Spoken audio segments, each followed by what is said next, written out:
Ito guys, share ko lang. Sa YouTube lang naman to. Kung paano magpataas ng short video using YouTube. So let's say nandito tayo. Ito kasi yung pinaka-views ko. Ano ba to? From May 4 to May 30, 179,000 watch time. And ito yung mga progress ng nagiging mga subscribers mo. And ito raw yung kanyang revenue for the last ano ba to, from May 4 to May 31 ongoing. So habang tumataas yung views yan,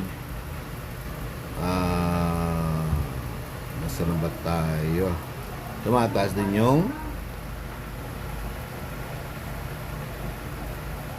aray ko, nasaan na tayo. Yon, balik tayo.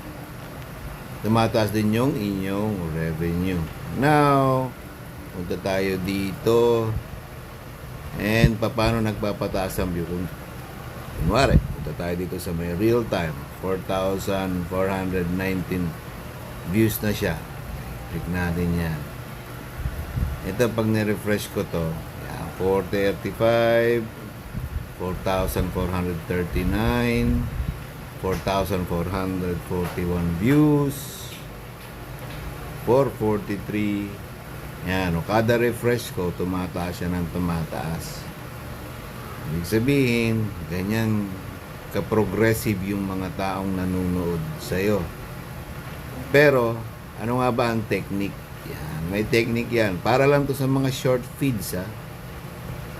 Ayan, o katulad niya, refresh ako ng refresh. 4,466. Ito yung mga nakatayong yan sa baba ng top videos na yan. Yung mga nakatayo, yan yung mga short video. Pero paano siya nag-gain ng views? Tingnan nyo sa baba yung progress. Wala. Okay. Pero ibig ko sabihin, dito nakikita yung views kada refresh ko.